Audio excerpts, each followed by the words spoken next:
I work with Alliance of Families for Justice, and one of our important pieces for us is around families, a holistic approach.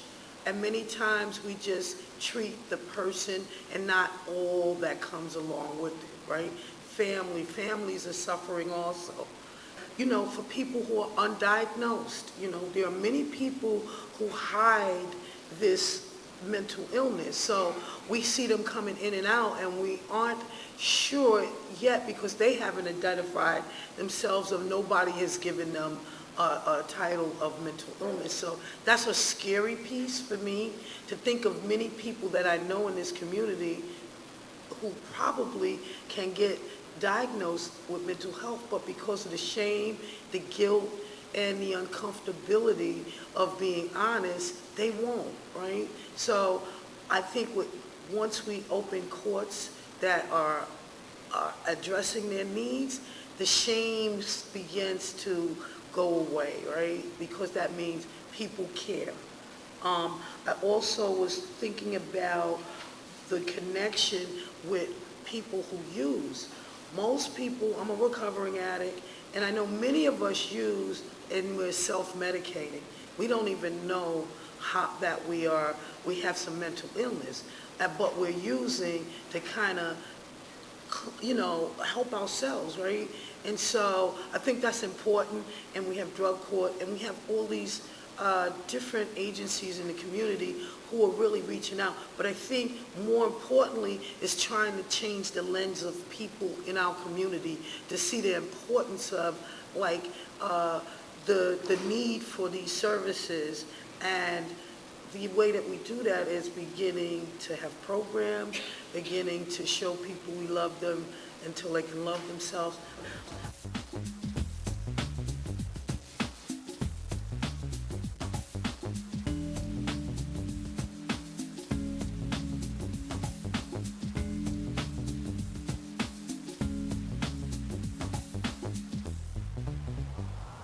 We have a pretty high number of people that screen positive for some sort of mental health issue or concern.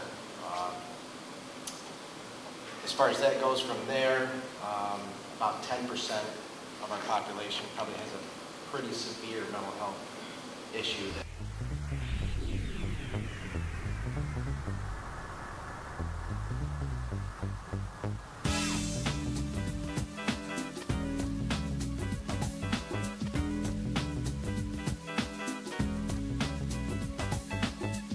At the beginning, early stages of a case, where a prosecutor and a defense attorney know, hey, we've got a mental health court. Maybe I know this district attorney is pretty open-minded about what types of cases can go in there. I know my client, as the defense attorney, has a mental illness. I'm the only one who's speaking to my client because I have attorney-client confidentiality. The only person that the client is speaking to is the defense attorney, so that defense attorney role is so key. And once the defense attorney gets permission from the client to say, Judge, we'd like to explore this mental health court. As soon as that happens, now I know I need to see this person often. And that makes a big difference. Seeing someone on a regular basis. That's the key.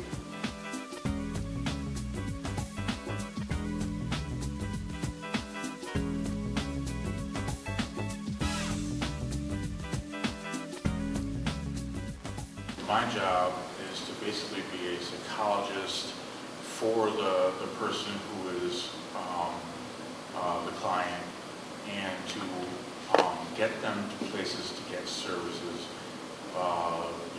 let them know where they can find services, whether it is for housing, or whether it's for food stamps or food banks, or domestic violence shelters.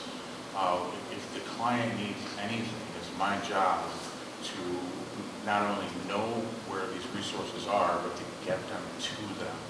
Make sure they're making all their appointments. If they don't have a ride to see their psychiatrist, that's going to go in the notes, that's going to go back to the judge, and they're going to be saying there's not compliance. Why are you not in compliance? Because I can't get there. Well, my job as an assistant to the court is to make sure that they're getting to all their appointments, they're getting all those services that they deserve. And getting them to feel comfortable and ready for recovery without having all those worries in the back of their mind.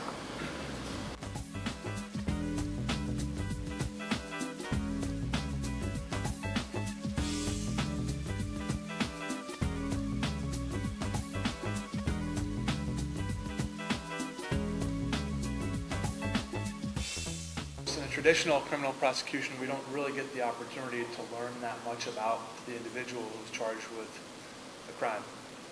It's very easy for me to say, okay, this guy is charged with smashing in the storefront window.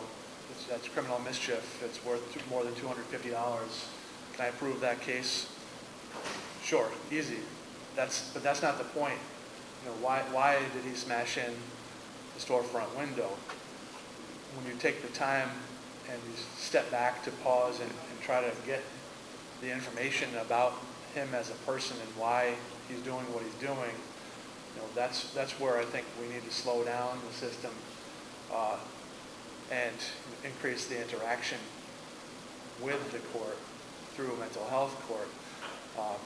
So that's, and that person may also be getting arrested and have one case in city court that might be on track for a trial 6 to 9 months from now if we're not engaging him in mental health court.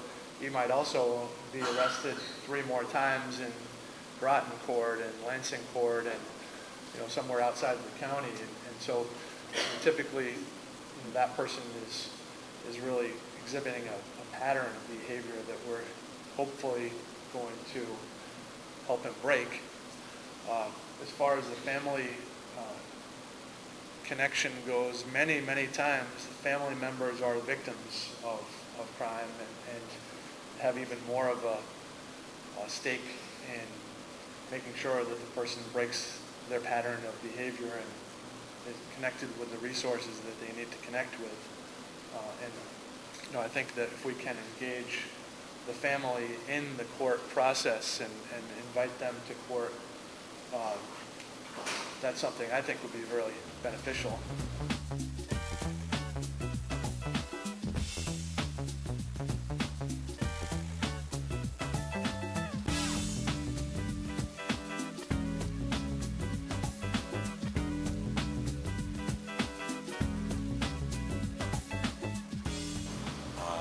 A good judge in mental health court should be developing a deeper relationship with the individuals that are coming in front of him or her. That judge should be getting to know these people. That the judge is presiding over not just court, but team meetings where the most intimate and private details about this individual's mental health are being discussed. Now, those are in confidence in a team meeting, not open to the public. And I'm acutely aware that in any open court setting, once we're actually in the mental health court session, as far as the details that will ever be discussed about any individual, we're going to be really stressing that confidentiality, discretion, privacy still are paramount concerns, even if court is open court. So there are ways in which the delicate nature of intimate and private details about someone's mental health and issues that may have occurred when individuals were subjected to maybe childhood abuse. There are ways to handle that in open court without discussing the details of what happened to someone, and even the details of someone's diagnosis. So certainly in a mental health court where it's open to the public and family members are encouraged to come, the relationship that the judge has with the clients is so central. And I think the relationship that the judge establishes with the client's family members is going to be pretty important. A mental health court tries to stress that there are not sanctions. There certainly may be rewards, and there should be progress. And there may be consequences if there's there's a failure to follow through with treatment. There's a failure if there are rearrests. There's a failure to maintain a residence. But we want to stress that there are consequences and not sanctions, because the focus is on health and wellness. So we're going to not be talking about sanctions in in a mental health court.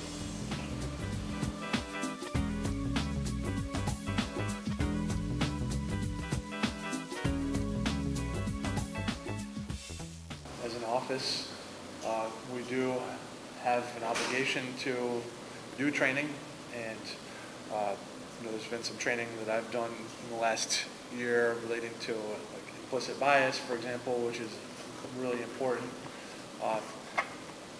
I will have one assistant ADA who will be primarily assigned to mental health court, and so she's been coming to the meetings with me, the coordination meetings when she can. She also does the substance abuse treatment court. So my hope is that the two of us will be able to find some training, or someone will connect us with that training. And I think the planning group is really a great cross-section of people from every stakeholder that should be in the room.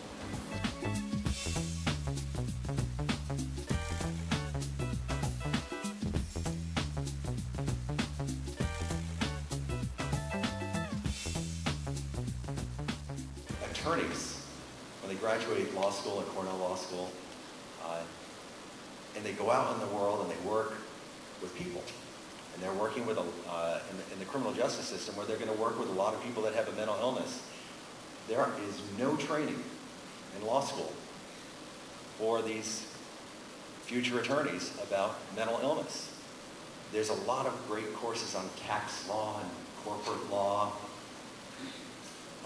but it seems like, particularly since lawyers graduate with a Juris Doctor, I never understood why it's a doctor. But it really seems like any attorney that is ever going to be a prosecutor, a criminal defense attorney, or maybe a criminal judge, it's scandalous that all these professionals go out in the world and they've never had a requirement to take a single course about mental illness. To give an example of how far we still have to go, in New York law, the entire section of law that deals with mental illness is called the New York State Mental Hygiene Law. That's a 19th century term. Talk about stigma. It shouldn't even be a part of mental illness vocabulary any longer, but still New York State, all of its statutes dealing with mental illness talk about mental hygiene as though this is a cleanliness issue. So we still do have quite a bit way to go.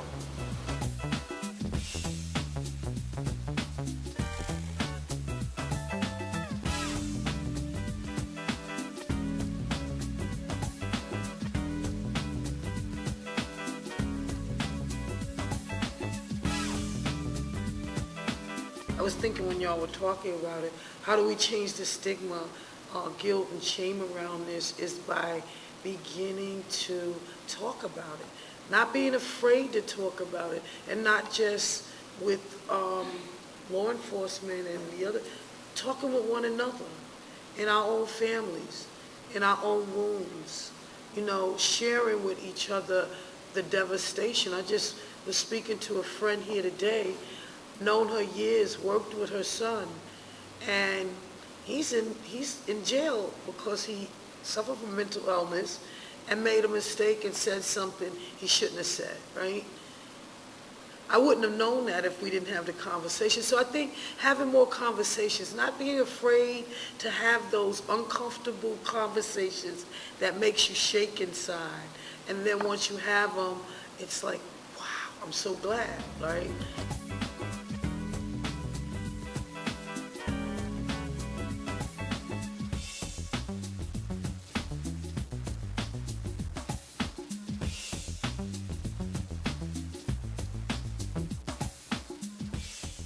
In New York, you have to get the sign-off of the Office of Court Administration.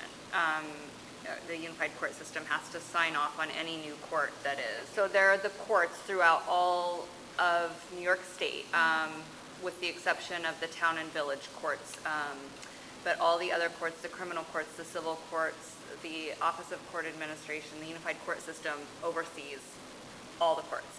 And so each, there are, how many judicial districts are there in the state? 10, 11? 11. Okay. We're, we're, we're in the 6th judicial district, Ithaca, which comprises 10 counties. It's a huge But swath the size of the a state. congressional district, yeah. Yeah.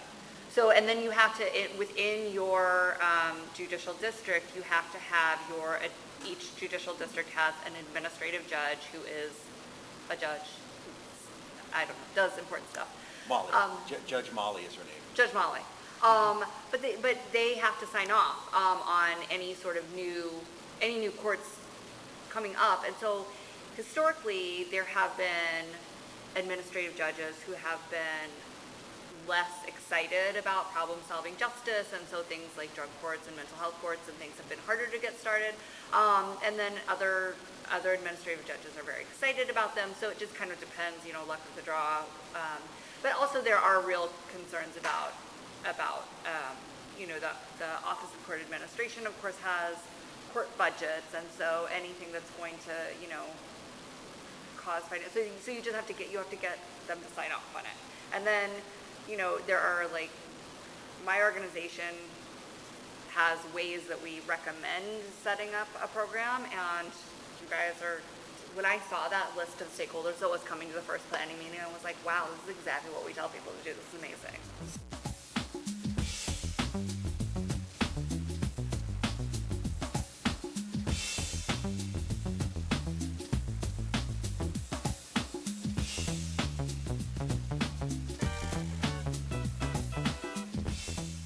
So we did get, I did apply, I think this spring, for approval from the higher-ups in the judicial chain.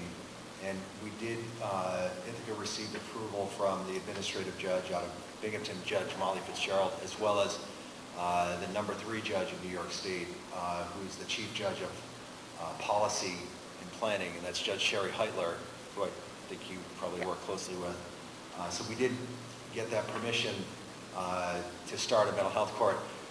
And it was very quickly explained to me that we have the approval of the court administration. We can start it, we can plan it, but they just can't fund it. So we're ready to go in the spring, but we don't have any funding for a coordinator, which is really a key, it's the key non-judicial figure in this process. We're looking at funding sources outside of the court system to try to fund this position. So any help from the Alliance and anyone who's here, writing to the county legislature, writing to the administrative judge and Binghamton Judge Fitzgerald that you support mental health court is appreciated. I don't think we're going to get funding from the court system in the next year or 2 years, but hopefully with one-time funding requests from maybe the county as well as private charitable grants, we'll be able to bridge the gap. And if the program is successful according to the court system, if we can prove our success and that it's needed and that we don't want it to go away once it's up and running, I'm hopeful that the court system then will provide us with the permanent funding that we need to run it. So we have permission, we just don't have the money. We need funding for a coordinator position that probably is at about, with benefits, it's probably about approximately within $5,000 or $10,000, a $60,000 a year position.